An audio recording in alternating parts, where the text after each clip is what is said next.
Okay, welcome back sa kaduhang segment sa ang paragkumanon sa Lambang Samoro sa segment on the Bangsamoro updates, particularly on the Bangsamoro governance, no? Bangsamoro governance. So, dugang katikaran ni ana, no? May kilambigitan ni ana katong atong gitawag nga kahuman nga gilugwayan ang transition for another 3 years. Pag-abot na po sa 3 years, supposedly, karong tuiga.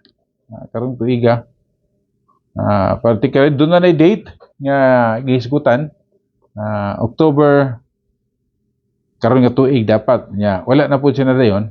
Rason nga, doon na mga technicalities. Usa na ni ana ang kalangan sa pagpasa og usa ka Bangsamoro Autonomy Act nga may nagatakda sa mga distrito kundiin asa pagapilion ang mga district representative nga mulangkob sa parliament diha sa Bangsamoro Autonomous Region in Muslim Mindanao. Unya malagi tungod sa ruling sa Supreme Court nga gihimong unconstitutional ang duha ka Bangsamoro Autonomy Act nga napanday sa Bangsamoro Transition Authority ang kasamtangang interim parliament, no? Gikinatod pa sa Supreme Court, gikinahanglan nga not later than October 30 mapasa. Kay gitakda ang eleksyon sa tunod tuig 2026. So dunay mga issues tungod kay wala napasa on time ang as stated sa ruling Supreme Court nga October 30 unya moto. Matod pa kay wala man gipasa. So madayon batong gitakda nga 20 March ganito March 2026 nga first parliamentary election. So matod pa ang redistricting bill diha sa Bangsamoro Autonomous Region sa Mindanao dili na daw pwede nga ipasa. Tungod kay nasulod niini katong gitakda nga prohibition sa Commission on Election sa dili pa pagahimuon ang parliamentary election. Sayad man ta nga dunay mga balaod nga ginasubay. Adunay legal opinion ang Bangsamoro Attorney General's Office kung bago sa dili mapwede nga ipasa ang redistricting bill tungod kay nasulod na kini sa prohibited period nga 120 days sa unang gitakda sa COMELEC before ang Bangsamoro Autonomous Region Muslim Mindanao election. So, sulod na sa 120 kung mag-schedule og election by March. So, nasulod na no kung ipasa karong bulan na, no. So, matod pa niadtong miaging gabi gisulti usab ni Member of Parliament Attorney Nagib Sinarimbo. Siya nag-ingon nga ang giingon sa Bangsamoro Attorney General's Office bago nga mamahimong madeklara usab nga invalido ang redistricting law kung kini ipasa, no? Ang redistricting law tungod kay nasulod sa 120 days nga prohibited period sa COMELEC kapariha sa unang districting law nga gideklarang unconstitutional Supreme Court nga napariha usab mao ang mga legal grounds. So kung appeal matod pa kung atong ihapon matod pa ni MP Sinarimbo ang pagpasa sa redistricting bill dili masulod sa prohibition. Dili masulod sa prohibition sa restriction sa registration law nga nag-ingon nga dili pwedeng usbon o ibalhin ang mga boundary sa mga distrito sa sulod sa 120 days bago ang eleksyon. Dugang pa ni Sinarimbo, ang mga legal issues may kalambigitan ni ana is debatihan pa na sa plenaryo, no? Mao na ang mga issues karon, no? So matutukaingon tan adun nagaingon nga dili pa sigurado. Although ang COMELEC doon na sila gitakda nga mga kalendar of activities padulong ngadto sa eleksyon, doon na naganig ingon nga sa 30 sa bulan sa Marso, no? So matod pa daghang mga reaksyon, may kalambigitan ni ana, no? May kalambigitan ni anang maong katikaran diha sa maong diha sa maong kuan. So unsay gisulti sa Comelec, may kalambigitan ni ana. Moto ang giuna sa Comelec nga ang bag-ong balaod nga nagtakda sa insaktong pitsa sa first BARM parliamentary election, no? Gipangayo sa Comelec sa Kongreso. Aminado usab ang Commission on Election nga dili nila maklaro, dili nila tiyak kung unsa ba gayud ang mahitabo sa mapipahigayon nga BARM parliamentary election. So mo na diha, no? Mo na nag-ingon nga wala pay kasiguruan, no? Mauswag na usab for many times ang pagpahigayon sa first parliamentary election nga may makumplito sa usa ka regional autonomous government sama sa BARM nga karon naa pa sa transition, no? Sumala pa sa pagiginabi kang Comelec chairman George Erwin Garcia, siya miingon nga ang gikinahanglan sa bag-ong balaod nun, sugyot balaod nun, nga mag-reschedule sa pinakauna nga BARM parliamentary election. Dugang pa niya, ang iyahang gipangayo sa mga magbabalaod sa Kongreso nga mapasa ang usa ka bag-ong balaod nga magtakda sa insaktong pitsa aron alang sa Bangsamoro parliamentary election, no? So balaod na pod ang Kongreso na pod maigi kuan makaya pagkana sa atong mga kongresista.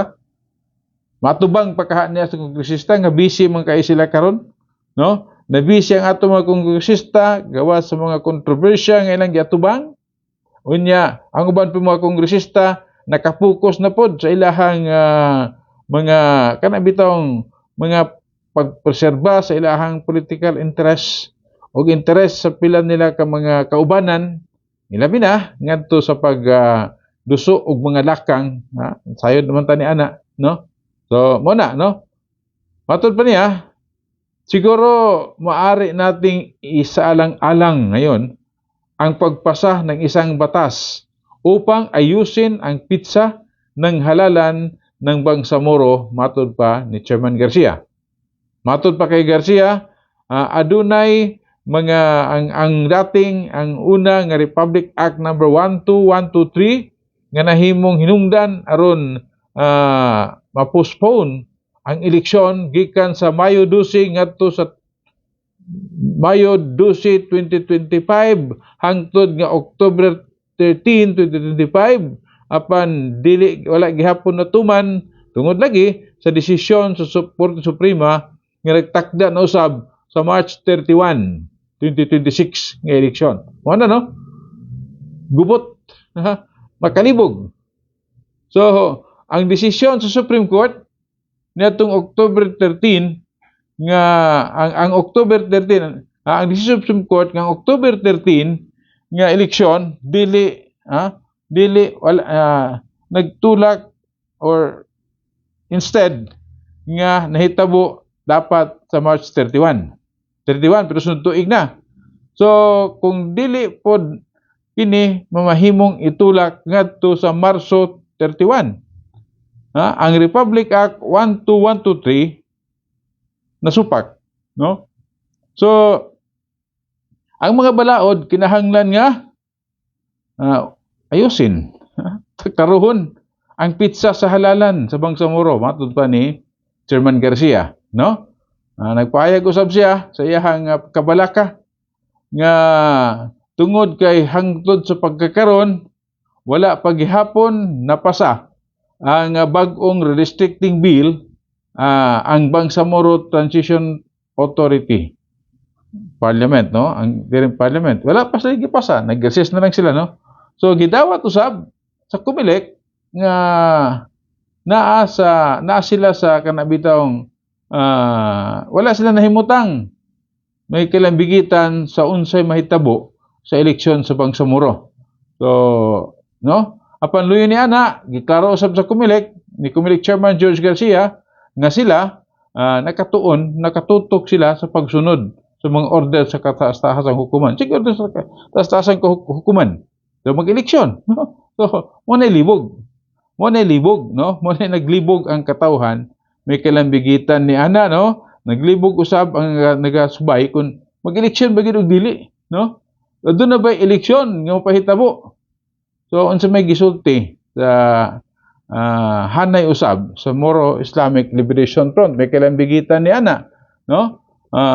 Aton na hisigutan sa milabay nga suportado sila ang sa maong mga lakang o ang usab ang may kalambigitan ni ini, pero mo lagi ito doon ay mga lakang usab sa pagkakaroon nga manawagan nga dapat mag-eleksyon na, no? Ang Bangsamoro Parliament lawmakers nag-anticipate sa ilang oversight sa regional structure projects, pagsiguro sa mga pundo, fully accounted, o ang pagkumplito sa mga proyekto dito sa mga community o guban pa may kalambigitan ni ini, no? Other issues na siya. Ang atong punto is doon na ba'y kasiguruan, may kalambigitan ni ini, no? Doon na ba'y kasiguruan, asa na ba ang unsa bagyod, ha? Unsa bagyod ang dangatan, no? Doon na mga technicalities, matod pa, dili na pwede ipasa. So kung dili pwede ipasa, kay mo na requirements.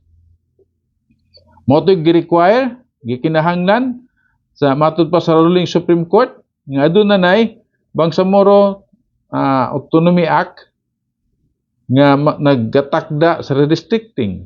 So in the absence of redistricting law, which is dili na pod pwede mo pasa, kay pasok na dito. So unsa na lang may tabo? So wala na po eleksyon. So mo na karon ang nakanindot or makalilibog. Unsa ba gayud? Ha? Unsa ba gayud? So in the event nga wala eleksyon, so mahitabo. Posible nga magtudo na pod og bagong mga parlamento, no? Bagong mga membro sa Bangsamoro Transition Authority ang Malacañang, of course, no? Of course, ang Malacañang. Unsa bay mga advantage o disadvantages ng mapahigayon ang eleksyon?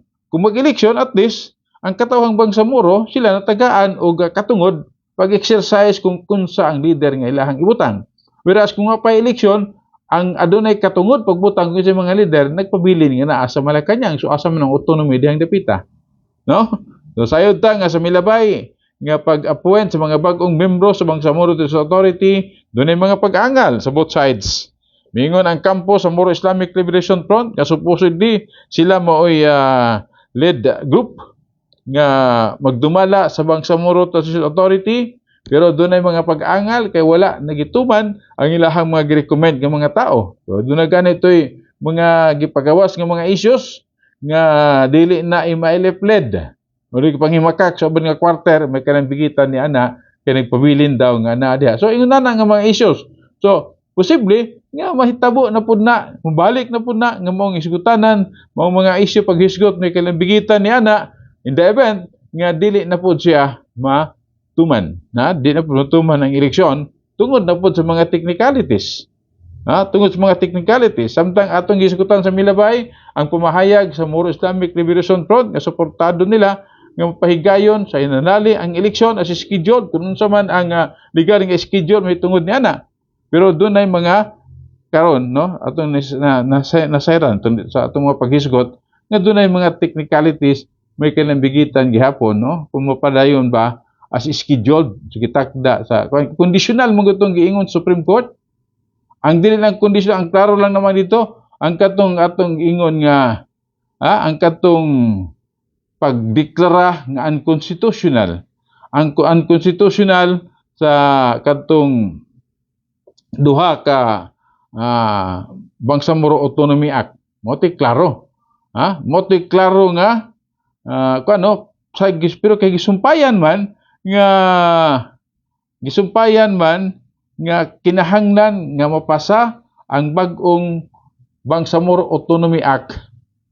Unya kay doon na pagigipix nga date nya wala mapasa karon balik na pod sa walay kasiguruan ang first Bangsamoro parliamentary election. Dugang hisgot sa atong pagbalik at sa ihatag sa pikas nga lawak.